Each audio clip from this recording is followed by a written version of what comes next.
Hello and welcome back to my channel. Today I'm gonna show you how you can change your Dell Inspiron 5567 motherboard, and also you're gonna see what's going on inside of the laptop. You're gonna see the battery, RAM, hard drive or solid state drive, whatever is in it. So to start off, you have to remove all the screws on the back panel. From here on, I'm just gonna speed things up a bit because there is good few screws there. It's not gonna be just super interesting to watch me unscrewing them. Okay, now most of the screws are gone. I'm gonna remove the DVD drive, and there's supposed to be three more little screws under it. As you can see, I'm showing them here, and they're not there. So obviously this laptop was opened already, not by me. So should be interesting what's going on actually inside of the laptop. And now you just have to remove the back panel on it. You have to be kind of really careful not to break anything, because it's not gonna be easy. It's not coming off too handy. Use something plastic if you have anything at all. I don't recommend using knife or screwdriver or something metal. It's easier to damage your laptop just. Okay, now just you have to use a bit of force as well to get it off, but in this case now it wasn't too bad. It came off quite handy because obviously it was opened already. So there we go, there's your insides of that laptop. 2 RAM slots, DDR4 in it, battery and a solid state drive. And to remove the motherboard, you'd have to remove most of the other stuff what's in it as well. So I'm just gonna go and start disconnecting ribbons. That's the motherboard now I'm disconnecting, and you can see motherboard is actually loose on it, so there's no caddy in it. So whoever took it apart obviously didn't put everything back in again, so it is what it is. And I'm gonna remove that little cover now that's holding the battery in the place. And try to keep the screws so you know what goes where. Okay, that's gone. Now remove the power to the motherboard from the battery, or disconnect the battery. Probably that would have been the first thing you have to do, like so. There's the closer look now for the battery. So if you're looking to buy a battery for your Dell laptop, you know how it looks like and what you should be buying. There's the closer look for RAM. There's your speaker, your battery again. There's other speaker. It's not very exciting, I have to say now, inside of that laptop, but it's pretty basic, but it's alright.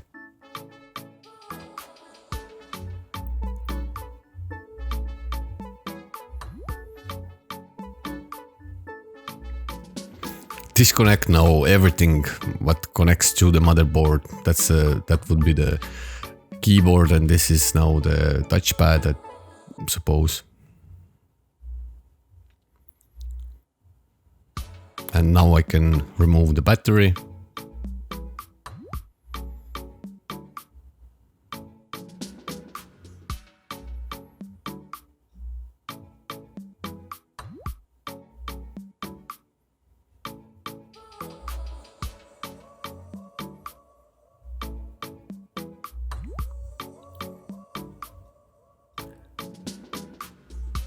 This is the DVD drive connection now. Speakers, BIOS battery.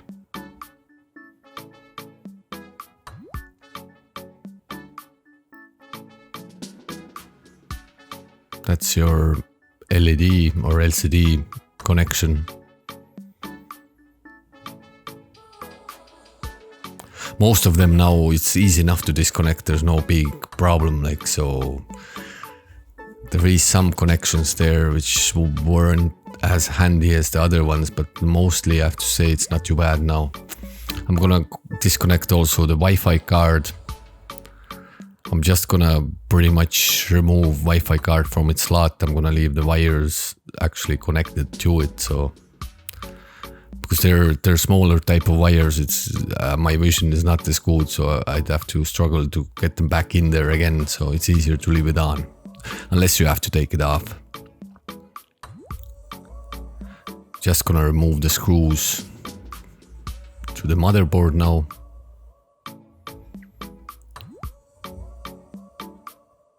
And it's a bit of a strange, because you have to actually take the screws out one of the hinges as well to get the motherboard out. So take good care there, make sure everything is actually disconnected before you start pulling something.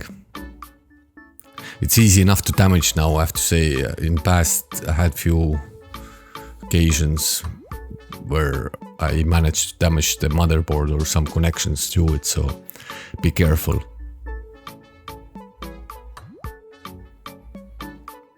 There you go, you can see motherboard is more or less loose.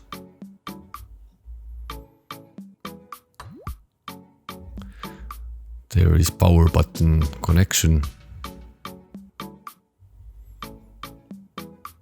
And that's glued or double taped to the fan.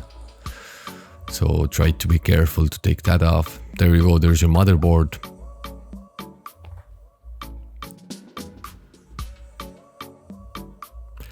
There's also serial number on it or part number, so if you're looking for same. This was i3 motherboard, but the new one what I got was just a normal Pentium motherboard as far as I remember. So it's actually kind of a downgrade, but that was the only motherboard available for that laptop, so.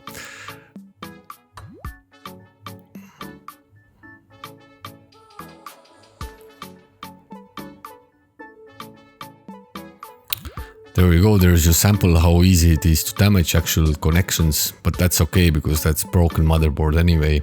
It didn't power on whatsoever, so I tried to change RAM there and stuff like that, but no luck. So I'm gonna remove the fan now, because that's gonna go to the other motherboard. The motherboard I bought was used one and it came without the fan, so you'd have to just remove that and install that on the new motherboard.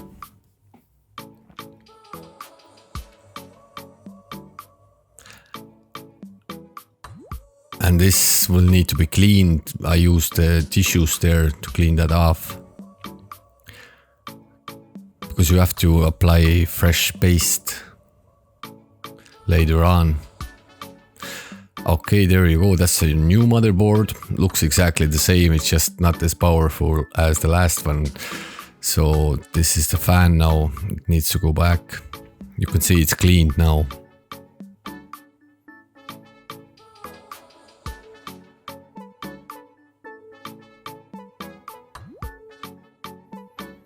There you go, I'm applying a bit of paste on it. That's needed, so your kind of a connection between fan and the actual CPU would be good. I probably should have taken the base off and just have the motherboard there so you could see it better, but it was kind of a fast job. I didn't have much time there, so.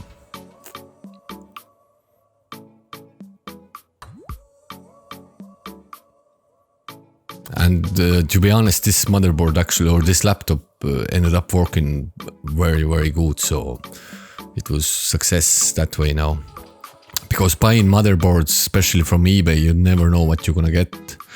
Are all the boards gonna work? Is everything gonna work? But no, this time it was perfect. It was absolutely 100%, no problems whatsoever. So there you go. Now I'm gonna start pretty much connecting everything back again and trying to put the motherboard back as the old one was.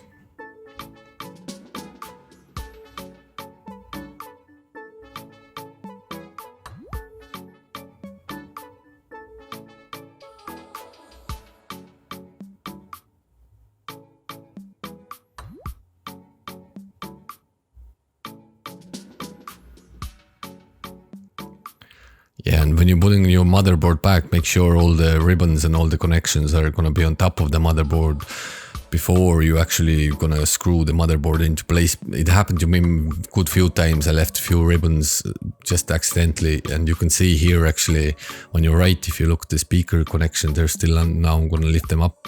So make sure everything's actually, it's easier.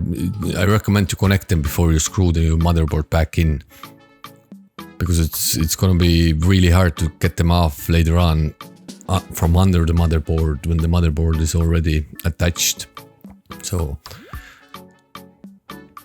you can see I'm going to screw the screws back now again. In total now it took me about 30 minutes to open the laptop, change the motherboard, and close laptop again after that. So it's not this big of a job. Unless you're gonna break something and you're gonna then start trying to fix it and this and that. So it's gonna add time. But overall, it's not the worst laptop now. I opened. Oh my god! So this is all right.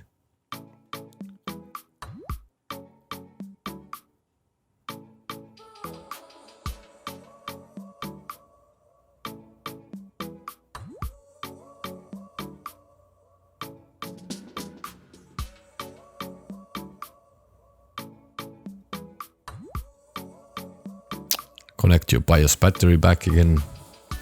And the one thing to know here now, when you start your laptop after changing your motherboard, it may not start in the first go or even second go. Your fan might go fast, nothing happens. Actually, it was the case with this laptop now. It took me 3 or 4 goes before it actually booted properly.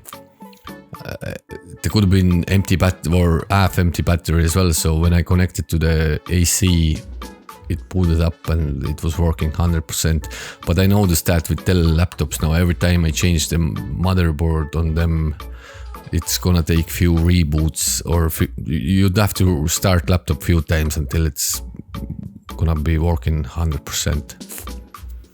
So if it doesn't, once you change your motherboard and it doesn't boot in the first go, don't panic.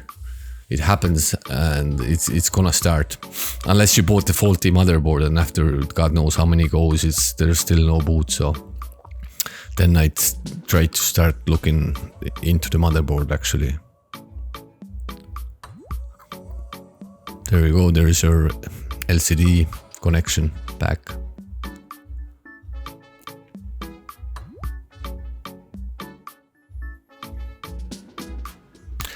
And this laptop now would take probably, I'm not sure, it takes 16 gigabytes of RAM, no problem.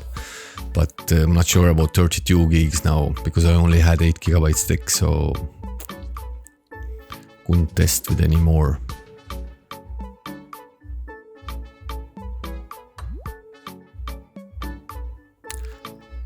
It looks like most of it is back now. I can put the battery also back. I recommend leave the battery as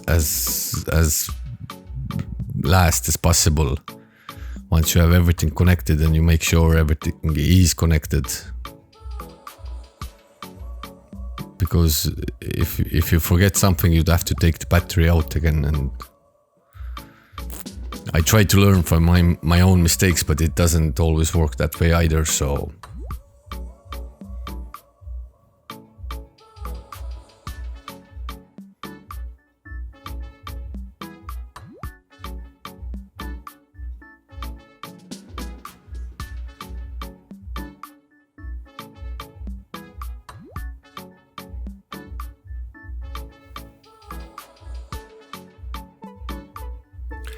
Okay, here I have the solid state drive now. I put the double-sided tape on it because I just didn't have a proper caddy for it, but since these solid state drives are really light, double-sided tape will hold it place no problem.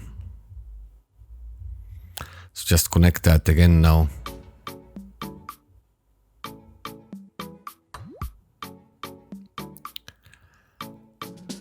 There we go. There's not much left now. Okay. Battery goes back again.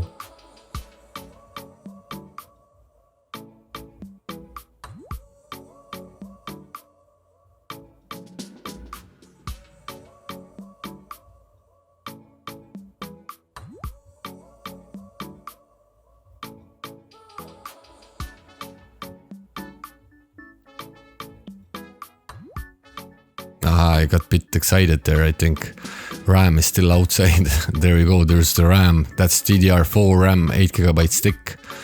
Just one. That's enough though. On a laptop like that now, there won't be anything serious done. Like it's gonna be mostly internet browsing, etc, etc. So there you go. Put the cover back on. It kind of clips in. It goes back a lot more easier than it came out, so it's not too bad that way.